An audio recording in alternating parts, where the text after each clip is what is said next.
Hello everyone, welcome back to another episode of my analysis and comparison of the My Hero Academia manga and anime, created by Kohei Horikoshi and animated by Studio Bones. This episode will explore the first serious villain threat Midoriya and Bakugo face, both of their reactions to danger, and the continued growth of Midoriya as a character. Midoriya and Bakugo are introduced as childhood friends, or more accurately, childhood foes, who are both chasing a dream of becoming a hero.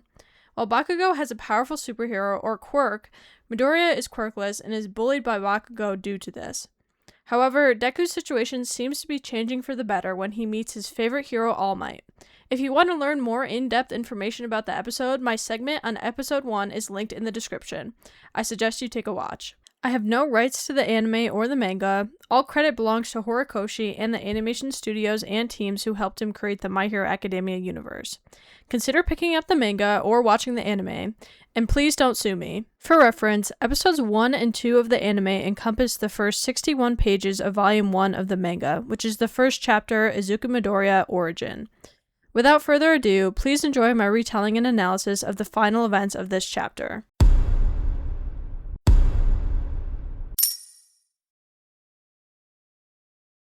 At the beginning of episode 2, Midoriya reflects back on his past. Despite having the dream of becoming a hero for his entire life, all his support systems, including his doctor, his peers, and even his mother, deny that he can be a hero.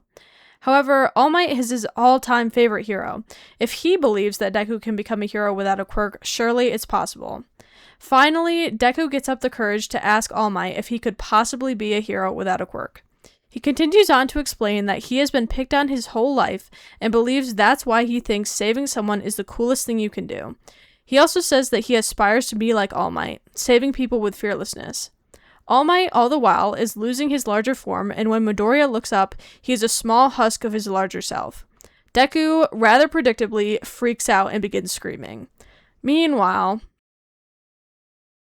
on his way home from school with his friends, Bakugo is told by one of his counterparts that what he said to Midoriya about killing himself was harsh.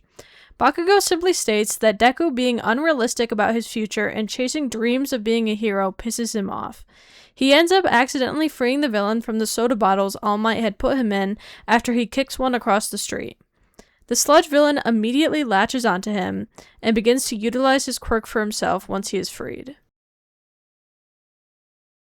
Deku freaks out and claims All Might is a fake when he sees All Might in his smaller form. All Might shows him the wound on his abdomen as proof, adding that the wound is the reason he can't hold his form for longer than 3 hours now. The injury was never shown to the public, as All Might didn't want anyone to perceive his weakness. All Might reveals that he smiles to fend off the overwhelming fear and expectations that he experiences every time he risks his life as a hero. He finally answers Deku's question, telling him that no, without a quirk, a person is not able to be a hero. He leaves Deku on the roof, simply saying that he could become a policeman instead, but that he has to be realistic. He realizes in the stairwell that he has lost the villain and sees an explosion in the distance. Perfect! I like a skin suit with some fire! The scene begins with All Might running in his small form, calling himself pathetic for losing the villain and getting distracted. It is revealed to be Bakugo captured inside of the villain's body, and he is fighting back with his quirk, leading to spreading fire and chaos. Death Arms attempts to stop the villain, but he is thrown back, and the other heroes are busy either rescuing civilians or are reluctant to attempt rescuing Bakugo due to conflicting quirks. Midoriya makes his way to the villain fight subconsciously, so used to watching any fight that he runs to the site of any conflict. He's in a pretty terrible mood after All Might told him to give up his dream, and wonders why he's even at the villain fight, when there is no point in him even taking notes if he can't use them. He recognizes the sludge monster from before, and blames himself for it getting loose. He watches, saying the same thing as the other heroes, that they just need to wait until someone with the correct quirk shows up. That is, until he sees who exactly is trapped. Midoriya recognizes Bakugo, and his body simply moves without thinking. Midoriya spontaneously rushing through the crowd towards Bakugo and the dangerous villain. Midoriya thinks back to his notes, opting to throw his backpack at the villain to stun him and allow Bakugo to get some breath. He begins to dig at the sludge monster, while Bakugo seems shocked and angry to see him. When Bakugo asks what Deku is doing there, he says that he couldn't just stand there and watch him die.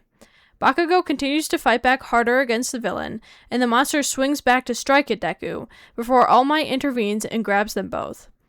All Might uses his move Detroit Smash to destroy the sludge villain, similar to how he did in the previous episode with Midoriya. Afterwards, the villain is collected and put in prison, while Midoriya gets berated for his reckless move, and Bakugo praised for his resilience against the villain, though Bakugo seems more preoccupied thinking about Deku's actions.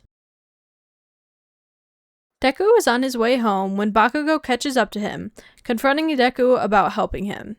He basically says that Deku did nothing to help, and that Bakugo could have won on his own.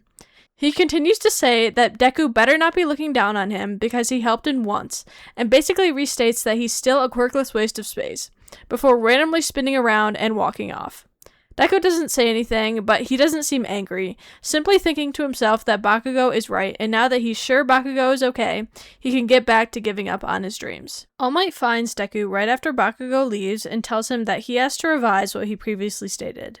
He thanks Deku for stepping up and trying to fight the villain because it motivated All Might to risk his own life to help them. He also says that Midoriya's body moving before he could think is a sign of greatness and a true hero. Izuku thinks back to his mom apologizing to him and begins to cry. Finally, All Might says what Deku has been wanting to hear for years as Midoriya breaks down into tears. The words I needed to hear.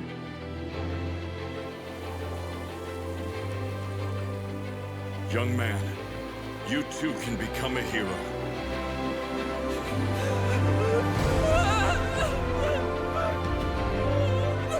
Older Midoriya is still monologuing in the background, and states that this story is about how he became the world's greatest hero. But anyway, enough of Deku crying. It's time for the analysis.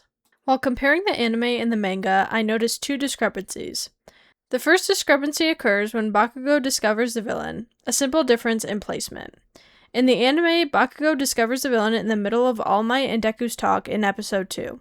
While in the manga, he discovers the villain before All Might and Deku even land, which would have been placed in episode 1 if it followed the events of the anime. I don't believe it alters the story in any way, it just makes it more palatable for anime watchers. The second difference between the anime and manga is in how the villain fight is sequenced. In the anime, All Might is shown running to the scene of the attack first, then heroes are shown trying to defeat the villain but fail. All Might is shown after the heroes attempt to help Bakugo but fail to in the manga. Midoriya arrives after all this occurs regardless.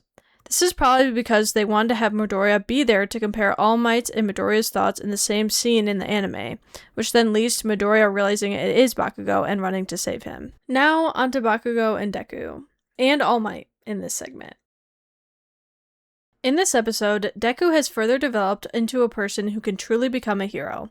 While he is sad that All Might said no to his question, Midoriya cannot keep himself from going to see the villain fight that the explosion stemmed from. Despite his thoughts of powerlessness and his first instinct to give up and wait for a hero to come save the kid trapped in the sludge monster, when he sees that the person inside the sludge monster is Bakugo, he cannot keep himself from running to save him.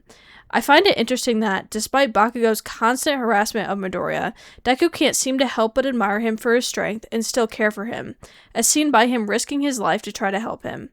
Even in the later scenes when Deku is screamed at by Bakugo, he doesn't even seem angry or scared, just happy that Bakugo is alright. Again, another stark difference in Deku and Bakugo's personalities. Midoriya's body moving on its own is said by All Might to be a sign of greatness in young heroes, and it is clear that Midoriya is very relieved when All Might changes his answer to his question and affirms that he can become a hero. Deku's continued bravery, self-belief, and courageousness even in the face of danger is something to be admired and, in my eyes, the sign of a true hero.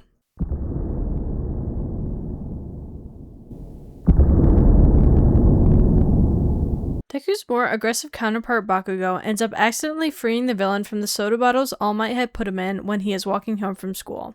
The sludge villain immediately latches onto him and begins to utilize his quirk for himself.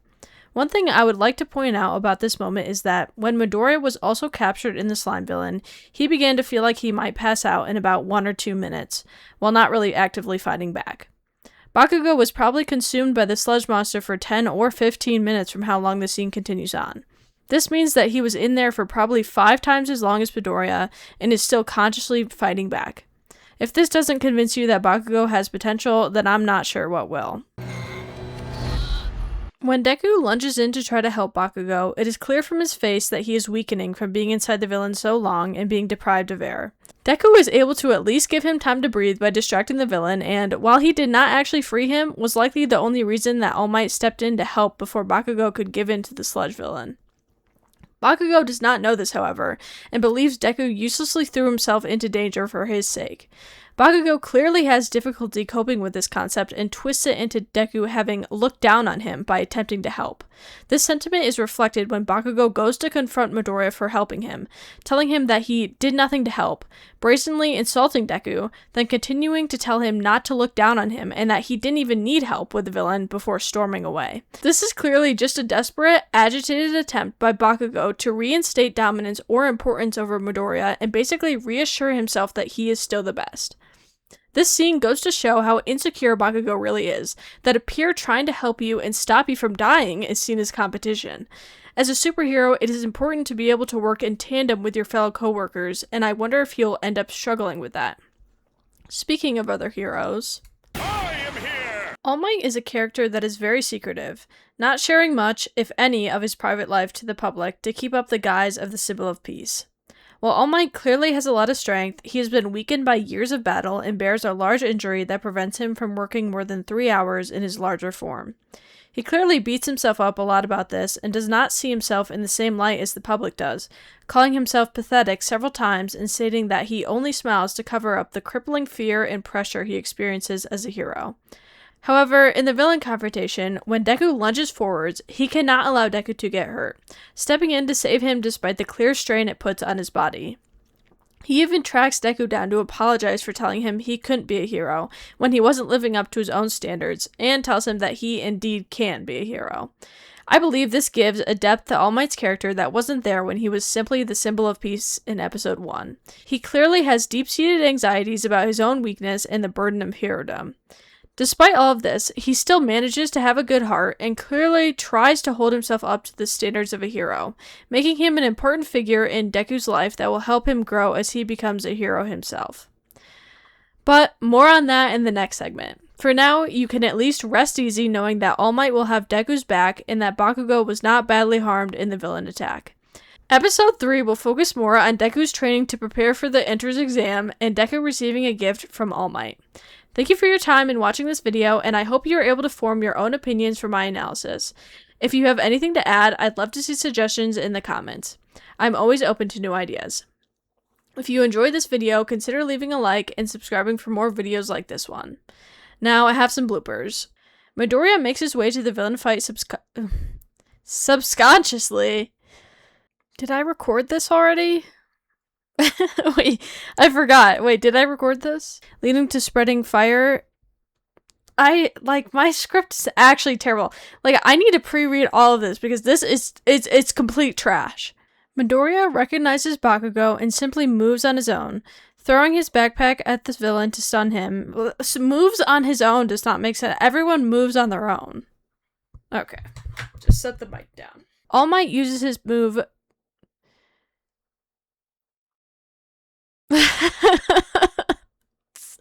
What, does he bust a move? Come on! All Might uses one of his moves, no. Though Bakugo seems more preoccupied thinking about Deku's actions. Preoccupied?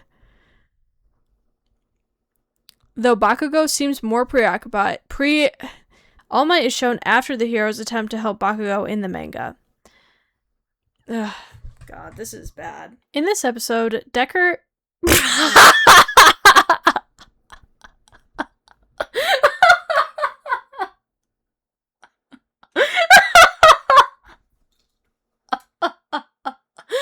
Oh no. Deku is able to at least give him time to breathe by distracting the villain and, while he did not actually free him... what? This is clearly just a desperate, agitated attempt by Bakudo. This is clearly just a desperate, agitated attempt by Bakudo. Bakudo, stop! However, in the villain confrontation, when Deku lunges forward, he cannot allow Deku to care. Episode 3 will focus more on Deku's training to... Episode